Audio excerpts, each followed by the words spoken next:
Bonsoir. Une question qui inquiète et intrigue le plus mes interlocuteurs, c'est la question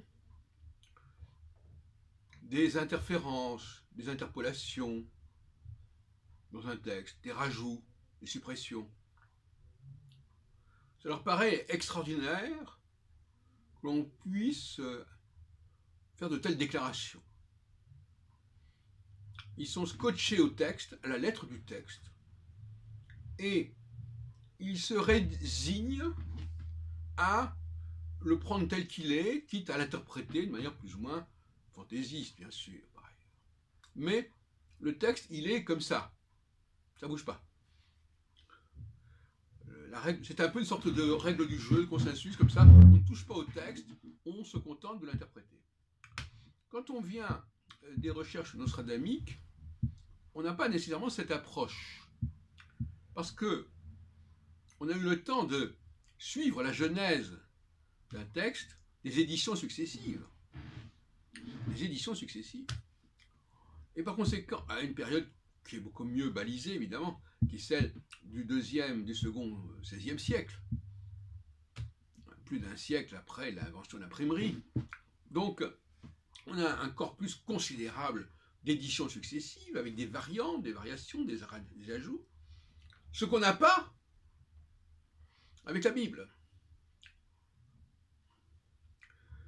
Et donc, quelqu'un qui est passé par le corpus Nostradamus, il a une autre préparation, il a une autre approche des choses. Il se dit, bon, la Bible, c'est un petit peu comme si l'on avait découvert un certain corpus nostradamique à une certaine époque, et qu'il n'y avait pas autre chose, et que par conséquent, on était obligé de le prendre comme ça, tel quel. Et donc, l'approche n'est pas du tout la même. Quelqu'un qui n'a pas eu l'expérience d'étudier la progression d'un texte, la progression d'un document, la succession des éditions, ne va pas avoir une approche de la Bible, Ancien Testament comme Nouveau Testament, tellement intéressante en réalité. C'est un peu cette expérience. Je vous rappelle que j'ai quand même soutenu un post-doctorat sur la critique nostradamique au XVIIe siècle.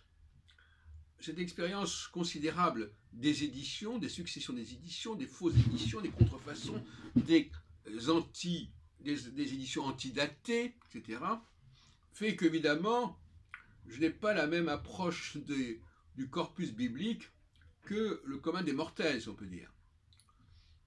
Et que rien ne me surprend dans ce domaine.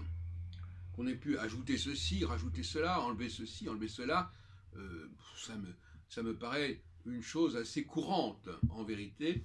Et ce qui s'est passé au XVIe siècle peut fort bien s'être passé 2000 ans plus tôt, enfin peu importe. Donc, c'est pas ce que je voulais dire, mais il reste que il serait bon que les gens soient formés à détecter justement dans les textes qui leur sont parvenus des couches successives, ce qu'on peut appeler l'archéologie d'un savoir, pour se référer à Michel Foucault par exemple. Donc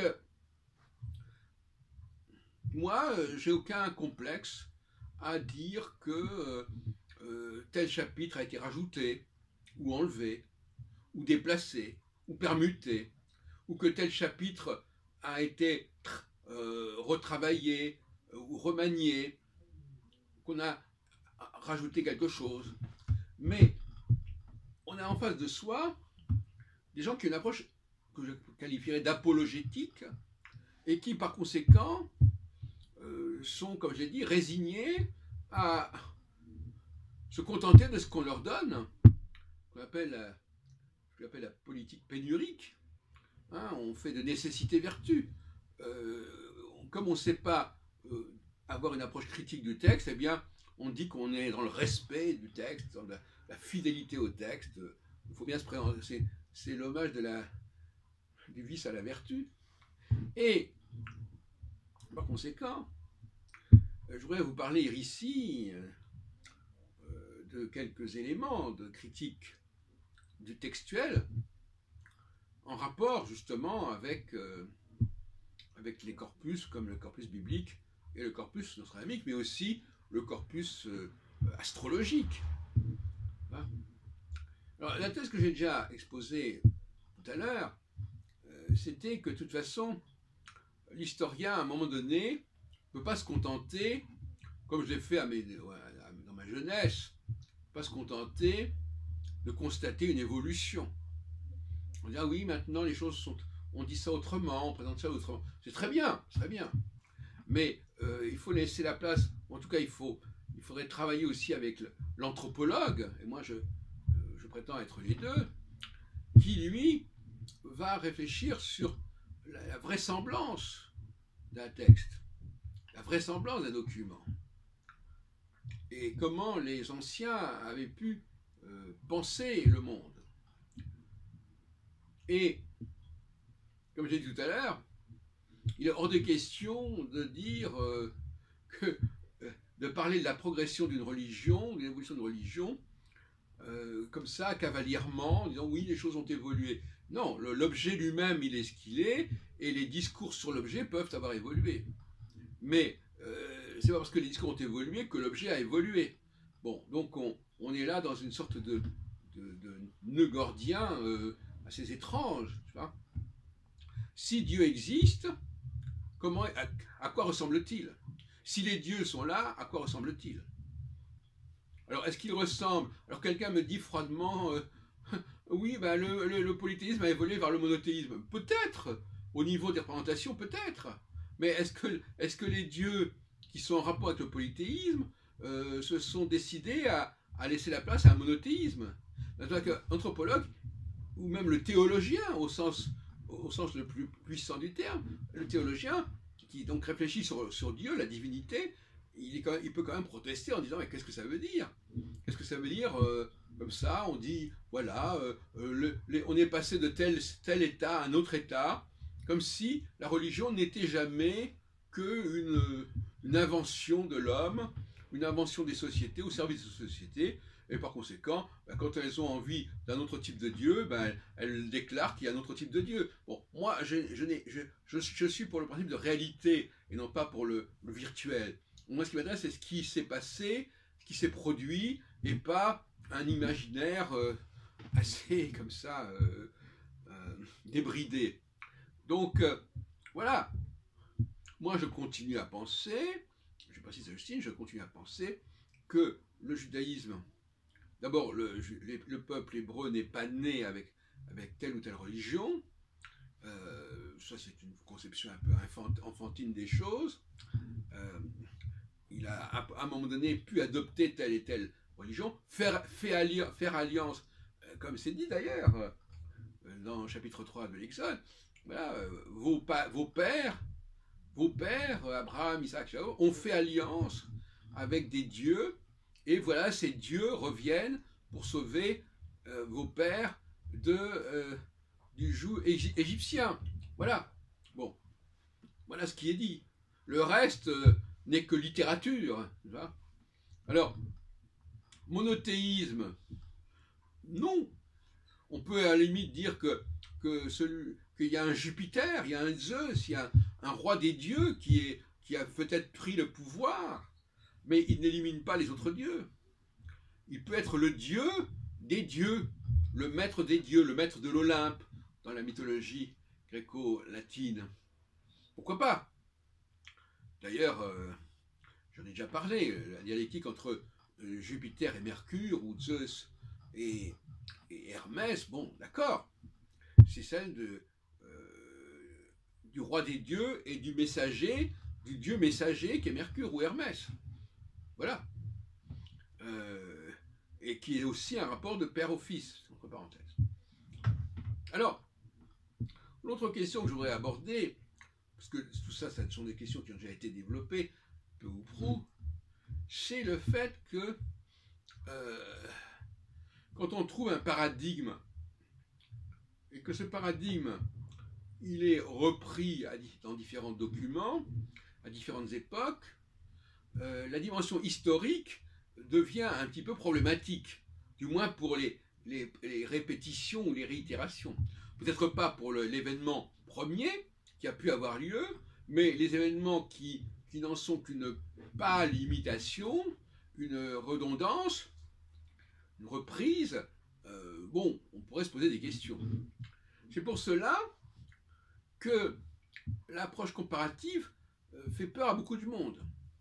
Parce que l'approche comparative, ben, ça signifie justement que, on va dire, voilà, tiens, il y a eu des emprunts, telle structure de récit se retrouve dans telle autre religion, dans tel autre corpus. Et tout ça, quand on nous dit après que ça s'est passé comme ça dans l'histoire, on a quand même le droit de douter, n'est-ce pas, comme dirait Descartes. On a largement le droit de douter.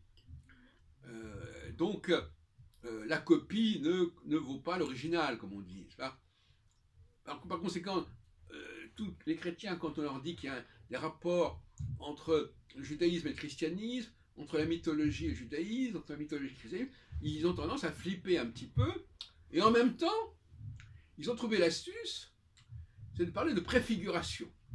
Donc il y aurait quelque chose d'embryonnaire, la première fois ça serait embryonnaire, et puis après ça prendrait une forme plus achevée. C'est une jolie astuce, il faut reconnaître ce qui est. Et l'intérêt justement de l'approche comparative, c'est qu'elle permet aussi de faire apparaître des additions de suppressions, ou des suppressions. Le schéma matriciel peut avoir été modifié, complété, transformé d'un document à un autre.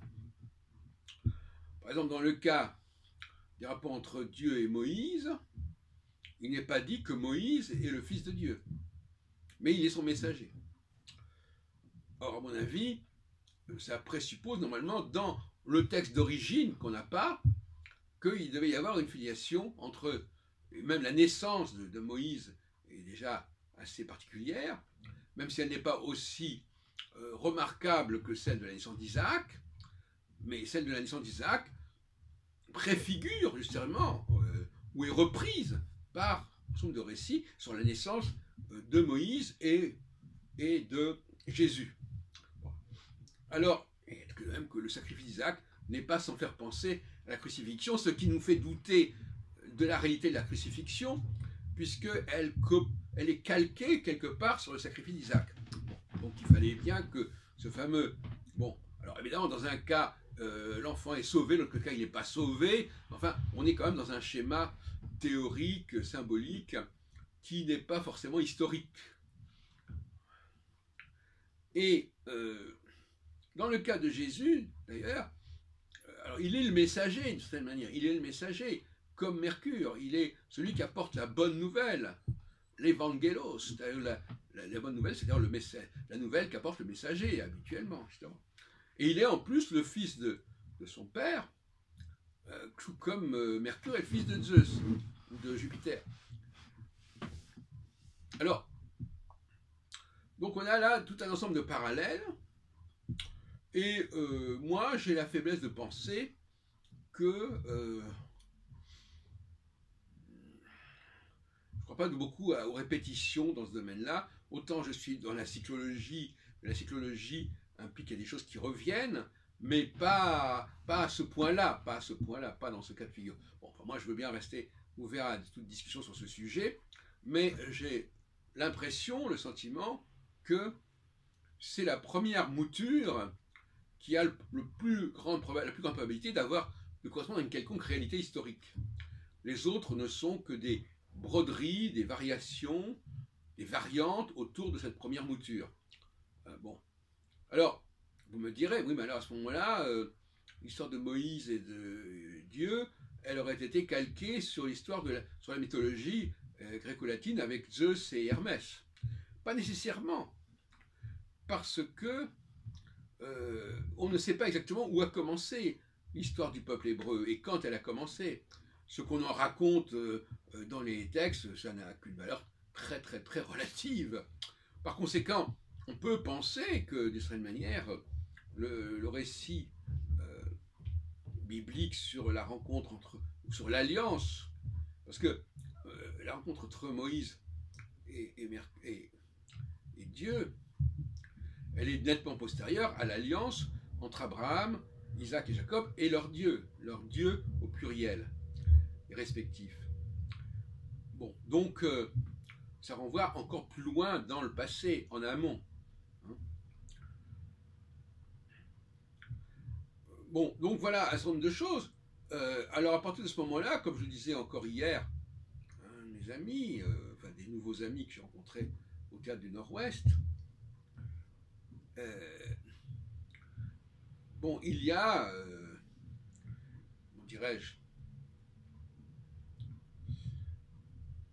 il y a effectivement une praxis à développer, à savoir que, bon, après tout, pourquoi ne pas invoquer ces dieux, justement, d'Israël, ces dieux d'Abraham, Isaac et Jacob, et je suis donc favorable, ne serait-ce que pour une véritable praxis, c'est-à-dire voir ce que ça donne, à la limite, n'est-ce pas? Je pense que dans les synagogues, on devrait essayer d'invoquer justement ces dieux, et donc de corriger les traductions, parce que en hébreu, finalement, les choses sont assez claires. On a Elohé, Abraham, Elohé, tout ça c'est du pluriel. Elohenu c'est du pluriel. Ce sont les traductions françaises qui sont fautives, hein. C'est pas le texte hébraïque, même si effectivement il y a la formule du Echad qui est un peu gênante dans le schéma Israël et qui fait débat, mais là aussi à mon avis elle a été rajoutée, tout comme la fameuse formule toujours dans le chapitre 3 de l'Exode, je suis celui qui est, etc. Bon, tout ça, à mon avis, c'est de la philosophie, c'est de la métaphysique, c'est de l'ontologie, et ça vient un peu comme des cheveux sur la soupe dans le chapitre 3 de l'Exode. Bon. Alors certains me disent, oui, mais, je terminerai là-dessus d'ailleurs, parce qu'on pourrait continuer indéfiniment, me disent, oui, mais vous comprenez, le Dieu de la création, doit être le même Dieu forcément que le Dieu qui s'adresse à Moïse. Pas du tout. D'abord, même dans la mythologie, Jupiter n'est pas le dieu de la création, c'est Uranus ou Uranos, donc on voit bien qu'il y a déjà deux états. Il y a un temps pour la création du monde, avec Uranos et Gaïa, et puis un temps où c'est le temps de Jupiter qui s'installe et qui a des enfants, qui se deviennent des dieux, etc. etc. Donc il y a des états successifs qu'on retrouve justement dans le récit biblique, et on voit bien donc par conséquent que dans le récit de la Genèse, c'est le récit qui correspond au dieu Uranos, et le récit qui fait suite est un récit qui correspond à Zeus, qu'on retrouve d'ailleurs dans l'histoire de Joseph, hein, ce fils qui domine les autres enfants de Jacob. Bon, ben voilà, c'est Jupiter qui est dans cette position dominante. Voilà. Alors, ce que je voudrais dire, c'est que, vraisemblablement, on a rajouté les 10 premiers chapitres de la Genèse aux 40 chapitres d'origine, et que par conséquent, ça crée un amalgame, ça crée un syncrétisme. On dit, oui, c'est le même Dieu. Non, c'est pas le même Dieu. À aucun moment, sauf cette histoire du tétragramme, à aucun moment, quand ce Dieu, ce Jupiter, ces dieux, qui représentent ces dieux des trois patriarches, Avoteinu, se présente à Moïse, il ne dit pas qu'il est le Dieu de la création du monde. Il ne le dit absolument pas. Même dans le décalogue, lorsqu'on parle du Shabbat, on ne se réfère pas à la création du monde. C'est par la suite qu'on va faire un rapport entre le 7e jour mais ça n'est pas dit on ne dit pas tu respecteras le Shabbat comme j'ai créé au 7e jour ou pendant 6 jours, etc. Ça n'est pas dit, c'est dit par ailleurs dans d'autres livres de prières, etc. Mais c'est pas dit à ce moment-là. Donc là, il y a des problèmes aussi. Et alors là encore, on vous dit, mais regardez bien, c'est écrit comme ça. C'est écrit dans les prières. Vous n'allez pas changer les prières, vous n'allez pas changer les textes. Voyez-vous ? Donc non seulement il faut s'attaquer, bien entendu, au corpus biblique dans son ensemble, mais il faut aussi s'attaquer au corpus des prières juives. parce que ces corpus des prières juives, elles font complètement et intégralement partie de ce qu'on appelle le judaïsme. Et on ne peut pas connaître le judaïsme sans passer par les prières qui sont récitées toutes les semaines, voire tous les jours, etc. Ça n'est pas concevable. Donc là aussi, ce corpus des prières est un corpus extrêmement éclectique, sinon hétérogène, et qui mélange allègrement différentes conceptions de Dieu, le Dieu de la création du monde, le Dieu qui s'adresse à Moïse, et tout ça c'est d'un seul paquet, et tout ça c'est une seule entité. Et ça, je trouve ça totalement inacceptable. Et donc je terminerai par cette prière que je vous recommande. Elohé Avraham, Elohé Yitzhak, Elohé Yaakov, Elohé Avotenu, Elohenu Adonai. Voilà. Adonai qui veut dire mes seigneurs. Tous ces gens-là, toutes ces entités-là, ce sont mes seigneurs. Je les reconnais comme mes seigneurs et je les invoque. Et je n'invoque pas le Dieu spinoziste, aristotélicien qui est à l'origine du monde. C'est pas ce Dieu-là qui m'intéresse. Et dire que c'est ce Dieu qui finalement a décidé de s'intéresser spécialement aux Hébreux, je trouve ça tout à fait inacceptable et très pénible finalement, parce qu'il est beaucoup plus raisonnable de dire que les Hébreux ont eu leurs alliances avec un certain nombre de dieux. Quand je dis les dieux, je ne dis pas tous les dieux, je dis un certain nombre de dieux qui sont les dieux d'Abraham, d'Isaac et Jacob, qui ne sont pas tous les dieux. Il y a d'autres dieux qui existent et qui ont pu avoir d'autres alliances avec d'autres peuples, c'est un autre problème. Mais cette idée d'un Dieu unique, originel, ça séduit bien sûr les philosophes, les cosmologues, etc. Mais au niveau de la théologie, c'est quelque chose qu'il faut, à mon avis, rejeter et mettre de côté.